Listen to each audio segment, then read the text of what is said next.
Jadi sekarang saya lagi ada di proses pemakaman Sayyid Hasan Nasrullah. Kemarin di situ Husain Gaza menyebut bahwa Hasan Nasrullah adalah seorang Sayyid Ahlul Bait. Ada keyakinan akidah orang Aswaja yang dimana mereka ketika mengucapkan kalimat Sayyid, artinya Sayyid itu seorang keturunan Nabi Muhammad Sallallahu Alaihi Wasallam. Apakah iya orang Syiah Rafidah keturunan Nabi Muhammad Sallallahu Alaihi Wasallam? Sekarang saya tanya kepada kalian, apakah iya Syiah Rafidah keturunan Nabi Muhammad Sallallahu Alaihi Wasallam? Kalau memang iya, ya maka kita wajib untuk mencintai mereka. Wajib. Karena keturunan Fatimah Zahra dan Ali bin Abi Thalib. Wajib untuk kita cintai. Sekarang saya tanyakan kepada seluruh pendukung Husain Gaza, apakah iya seluruh tokoh-tokoh Syiah itu adalah zuriyah Nabi Muhammad Sallallahu Alaihi Wasallam? Silahkan dijawab. Kalau tidak sanggup ngetik di kolom komentar, jawab saja di dalam hati kalian. وإلا ما دمت ملتزما أن الإمامة أصل من أصول الدين أو أصل من أصول المذهب أو ضروري من ضروريات الدين أو المذهب فلازمه ما هو؟ لازمه التكفير. ما عندك طريق آخر. Akhirnya Husain Gaza memberikan klarifikasi yang dimana kemarin kita memberikan tanggapan terhadap video dia yang ngevlog ke acara pemakamannya orang Syiah Rafidah. Jadi sekarang saya lagi ada di proses pemakaman Sayyid Hasan Nasrullah. Ini vibe-nya mirip Gaza sih. Ini sekitar diperkirakan ya 3 juta orang hadir dalam proses ini.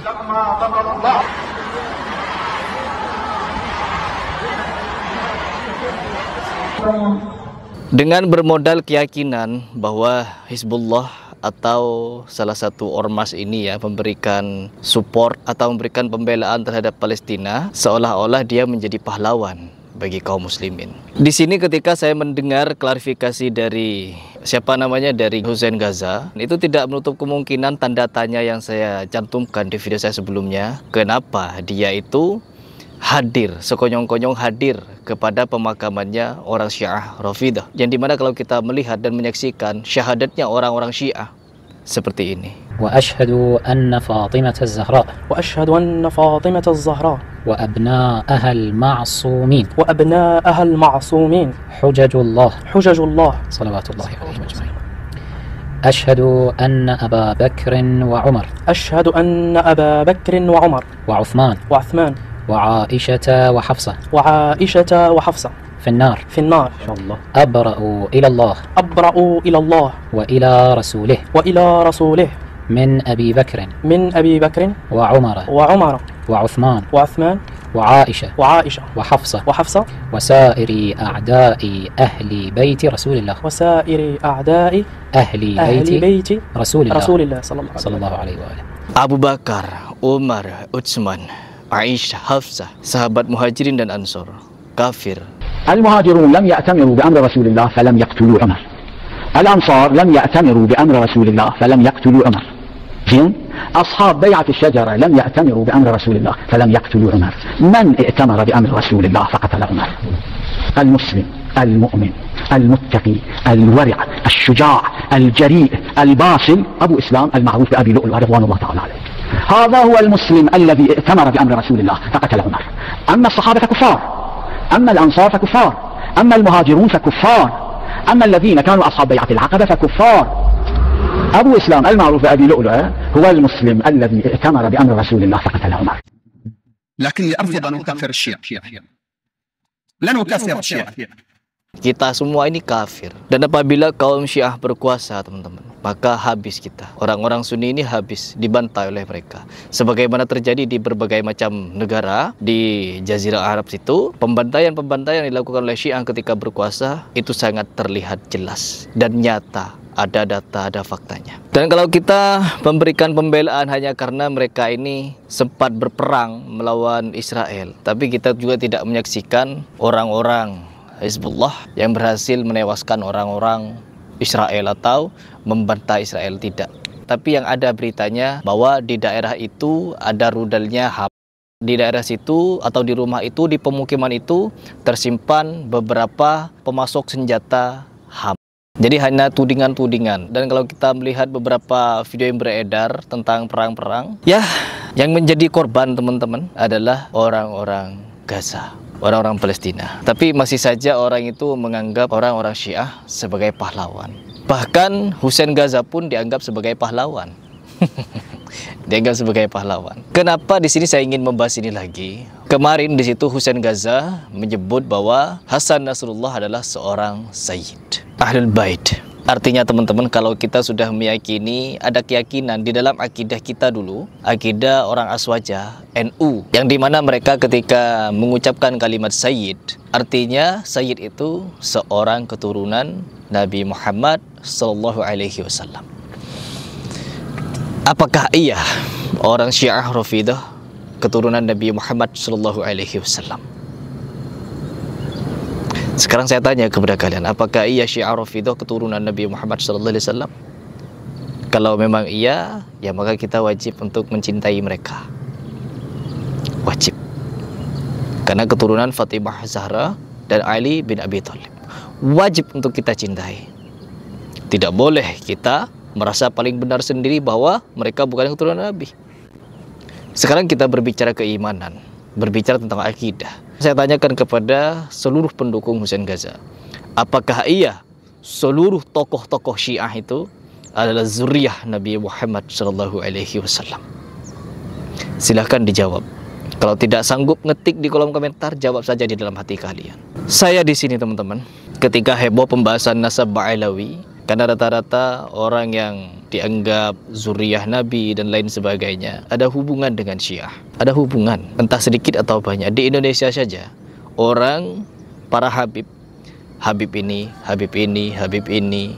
Ada beberapa Habib yang justru jadi toaknya Syiah. Etiket itu menjadi sangat penting, khususnya bagi dakwah di masa awal. Misalnya, dakwah Syiah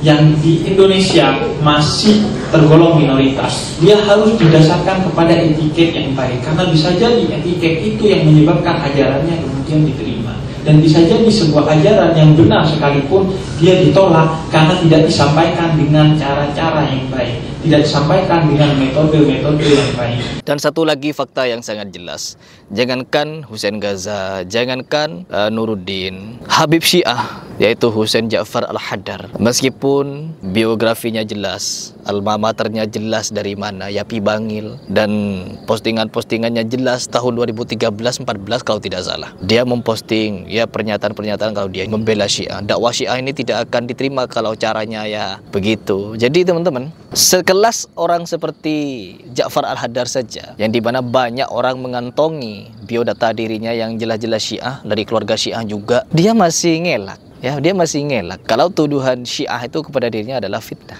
dia saja masih ngelak, padahal data dan faktanya ada. Ketika saya ajak bertemu, ketika saya ajak tabayun, apa yang terjadi kepada Husain Ja'far? Oh, sama-sama Husain nih. Husain Gaza, Husain Ja'far Haddar, cuma satu Nuruddin. Dia memblokir akun Instagram saya. Dan begitu pun saya kepada Husain Gaza ini. Saya sudah mend-DM beliau ya untuk bertemu saya. Ya, kira-kira dia akan memblokir atau bagaimana? Kita tunggu saja. Satu aja masjid, ya, tempat antum sholat di Gaza, atau ornamen-ornamen keislaman di Gaza yang berbau-bau Syiah. Satu aja, tanya orang, ada gak? Kalau saya 12 tahun di Gaza, alhamdulillah nggak pernah saya lihat seperti itu. مش مبرر للتبعية اللي تحولت من تبعية سياسية إلى تبعية مطلقة وصلت لحد إنها تبقى على حساب الدين والمعتقد. ليه بقول كده؟ هقول لك لأن حماس سمحت بالتشيع داخل غزة مقابل السلاح والفلوس اللي بياخدوها من إيران، وغير مسموح لأي حد من أهالي غزة بالاعتراض، وأصبح الشيعة بيصعدوا منابر المساجد في عهد حماس ويدعوا إلى التشيع. ولو عايز إثباتات على كده اليوتيوب مليان، دور وأنت هتلاقي. وعلى سبيل المثال للحصر، عندك المتشيع مثقال السالمي اللي صعد على المنبر وسب الصحابة ولعن أبو بكر وعمر رضي الله عنهما علنا أمام الناس. وقام وقتها أحد رجال الأمن السابقين واسمه محمد العمودي وقتله وحكمت عليه محكمة حماس بالإعدام في شهر 7 اللي فات. كمان زي المتشيع معين العاصي اللي إلى الآن بيصعد المنابر في غزة وبيدعو فيها للتشيع تحت سمع وبصر أجهزة الأمن في حماس، ده غير وجود حركة الصابرين الشيعية اللي بتعتبر وكيل إيران في فلسطين واللي أسسها المتشيع هشام سالم المنشق عن حركة الجهاد في غزة، وليها نشاطات اجتماعية زي المساعدات اللي بتقدمها تحت اسم لجنة إمداد الخميني، واللي بتنشر من خلالها التشيع في غزة تحت سمع وبصر وحماية حماس في الوقت اللي لا تسمح فيه حماس للسلفيين بحمل السلاح ضد اليهود ولا ممارسة أي نشاط. وما أحداث مسجد ابن تيمية عنكم ببعيد اللي قتلت فيه حماس 28 سلفي داخل المسجد واستهدفت المسجد بقذائف الهون وصفت الجرحى داخل الإسعاف، وكل ده موجود صوت وصورة ومنشور على اليوتيوب. واسمعوا معايا المقطع ده للشيخ مجد المغربي اللي هو الآن معتقل بتهمة تمزيق صورة الكافر الهالك قاسم سليماني في غزة، وهو بيتكلم عن مسألة نشر التشيع في غزة. اسمعوا كده وارجع لي تاني. نتكلم هذا يا اخوانا لأنه هذا العفن دخل وتشربه البعض. يعني هذه طواقي تباع في غزة كانت لأنه لزوم الشغل لازم ملابس يا حسين. هذه طواقي تباع يا حسين يا اخوانا، هي ملزق عليها لزقه هيك يا حسين. هذه طواقي تباع في غزة. كيف وصلت؟ ليش وصلت؟ وقت ايش وصلت؟ مين وصلت؟ ما بعرفش انا، المهم وصلت. هذه كتب بيعت في معرض الكتاب الأخير قبل 3 أو 4 سنوات، نصر من الله، بيعت هنا في قطاع غزة مخدومة من السلطة الفلسطينية. نصر من الله. هذا أحمد نجاد، رجل في قلب العاصفة. نصر من الله، الوعد الصادق ونصر من الله. هذه الكتب يا أخواننا كتبت بأسلوب أدبي خطير جدا، اللي بيقراها بيقول بس الزهد، تقشف، البيوت البسيطة، السيارات العتيقة، واقفين في وجه أمريكا، في وجه إسرائيل، بس هدول الأبطال ينبهر بهم. هؤلاء الخنازير لا علاقة لهم بنا. على الصحيح، على الصحيح، هذا نصر الله الخبيث له لقاء في واحدة من الصحف يقول بفضل الثورة الخمينية والحرب 2006 استطعنا أن ندخل التشيع إلى بيوت الفلسطينيين. هذا الحقيقة. Ketika Hasan Nasrullah, yang dimana saya juga memiliki data bahwa orang-orang Syuriah, perhatikan baik-baik di garis bawahi, orang Muslim Sunni di Syuriah memberikan rasa syukur ketika meninggalnya Hasan Nasrullah. Kenapa demikian? Dilansir dari salah satu website bahwa orang-orang Syuriah masih memiliki rekam jejak sejarah kekejaman Hasan Nasrullah kepada Muslim Sunni, yaitu pernah membantai kaum muslimin di situ. Akidah orang Syiah dengan Yahudi itu sama, teman-teman. Membunuh orang Sunni adalah ibadah bagi mereka. Ya, mau sampai kapanpun, kalau mereka menjadikan Syiah sebagai mazhab hidup mereka, maka seperti ini pernyataan dan pengakuan ulama mereka. وإلا ما دمت ملتزما أن الإمامة أصل من أصول الدين أو أصل من أصول المذهب أو ضروري من ضروريات الدين أو المذهب فلازمه ما هو؟ لازم التكفير، ما عندك طريق آخر. Jelas ya bahwa kita semua ini adalah kafir bagi mereka. Bukan Harry Pras yang bicara. Kalau kita mau berbicara fakta, jangan hanya sekonyong-konyong. Jangan. Saya memiliki informan dan saya juga memiliki teman yang dimana dia dulunya seorang Syiah yang 15 tahun di Syiah. Saya juga punya kenalan yang dimana dia tahu seluk-beluk Syiah. Bahkan ada channel YouTube yang setiap hari dia mengupload kesesatan-kesesatan Syiah dan memberikan paparan data dan fakta mengenai penyimpangan Syiah, yaitu Romi Isa. Nama channel YouTube-nya Romi Isa. Saya tidak pernah melewatkan postingan itu karena di situ sangat banyak sekali data fakta mengenai visi misi Syiah di dalam bertaqiyyah, membantai kaum Sunni. Karena mereka begitu memang, teman-teman. Membunuh kaum muslimin Sunni adalah ibadah bagi mereka. Seandainya mereka ini, kata salah satu ulama mereka, dulu Syiah itu hanya 3 orang. Dari 3 orang itu menjadi ratusan ribu sekarang. Karena apa? Karena akidah taqiyah, menyembunyikan identitas mereka, lalu mendoktrinkan tentang Ahlul Bait. Ahlul Bait yang mereka doktrinkan adalah ومن قتل فاطمة الزهراء عليه السلام. اللي قتل فاطمة الزهراء عليه السلام عمر وأبو بكر وعثمان، هم اللي عصروا فاطمة الزهراء عليه السلام وقتلوها. ومن الواجب اخواني علينا ان نعلم اولادنا من قتل فاطمة الزهراء عمر وابو بكر وعثمان، لا نقول فلان وفلان، نكذب على الله وعلى أولادنا وعلى أنفسنا وعلى آل البيت ونقول فلان وفلان. لا، يجب علينا نقول ونعلم أولادنا من قتل فاطمة الزهراء عليه السلام عمر وأبو بكر وعثمان.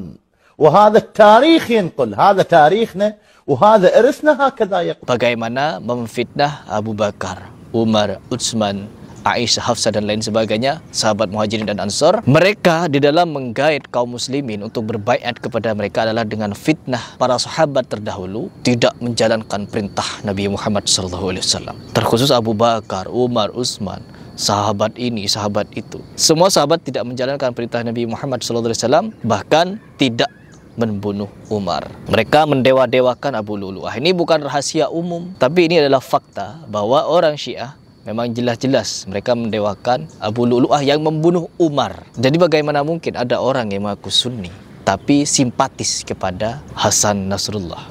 Apalagi ini tidak perlu berbicara masalah mereka ini membela Palestina, teman-teman. Ya, tidak perlu. Karena mereka itu taqiyah. Karena orang-orang Syiah itu taqiyah. Berpura-pura membela, tapi dibalik itu bekerja sama dengan Yahudi di dalam pembantaian. Sama, mereka beribadah bersama di Palestina itu. Karena yang bisa membunuh orang-orang Sunni, maka surga tempatnya. Bagi akidah Syiah, ya, membunuh Sunni adalah surga. Sama, membunuh Sunni adalah ibadah bagi orang-orang Yahudi. Jadi kalau kita mau berbicara, oh enggak, Hussein Gaza itu bukan orang Syiah. Iya, sudah. Tapi pengakuan dia menyebut bahwa Hasan Nasrullah sebagai Sayyid, maka itu adalah bentuk pengakuan bahwa adanya zuriyah Nabi Muhammad SAW di kalangan Syiah. Mau apa lagi? Mau dibela lagi? Oh, terserah. Kalian memiliki pembelaan, saya juga punya pembelaan. Tapi saya juga memiliki fakta, teman-teman, bahwa memang orang-orang yang akidahnya sufi, aswaja begitu, mereka meyakini adanya zuriyah-zuriyah Nabi, apalagi ahlul bait, dan mereka cenderung sangat mudah untuk dipengaruhi Syiah. Sampai-sampai ada salah satu kiai, ya, membuat aliansi anti Syiah Indonesia. Mereka memiliki data dan fakta bahwa orang yang sangat mudah dipengaruhi dan dibaiat kepada Syiah adalah orang Nahdiyin atau yang berpaham sufi aswaja. Karena mereka muhabbah kepada orang yang dikatakan zuriyah-zuriyah Nabi. Jadi gampang doktrinnya, teman-teman. Tinggal dipaparkan, nih Umar membunuh Fatimah, nih Abu Bakar merebut kuasaannya Ali. Akhirnya apa? Timbul kebencian dan pengkafiran. Setelah mengkafirkan seperti itu, setelah benci kepada Umar, Utsman, Aisyah, Hafsah, bahkan saking teganya mereka ini, teman-teman, menyatakan di depan publik malah Nabi Muhammad SAW di surga, tapi kemaluannya di neraka karena sempat berhubungan biologis dengan Aisyah dan Hafsah. Perhatikan betapa sontoloyonya pemikiran mereka itu. Dan pemikiran seperti ini jangan heran, jangan kaget, masih banyak pengikutnya, banyak yang percaya.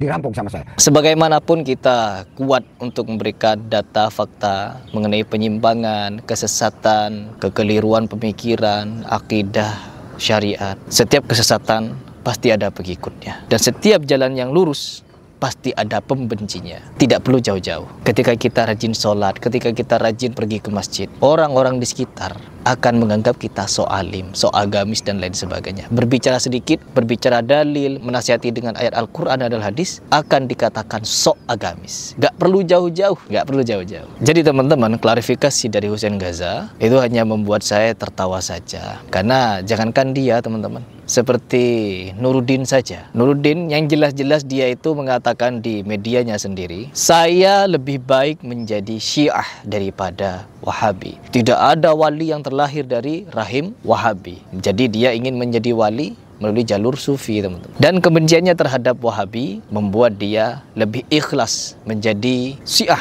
daripada Wahabi. Karena di dalam Syiah ada Baqir Sadr yang ahli filsafat itu dan lain sebagainya. Intinya dia kagum kepada orang Syiah. Sedangkan orang Syiah sendiri mengkafirkan dirinya. Kalau mau berbicara tentang filsafat, ya gak perlu ke Baqir Sadr. Siapa namanya? Aristoteles. Ya, Aristoteles siapa dia? Pencetak faham filsafat. Kenapa gak ikut Aristoteles saja? Kenapa? Kenapa gak kagum kepada Aristoteles?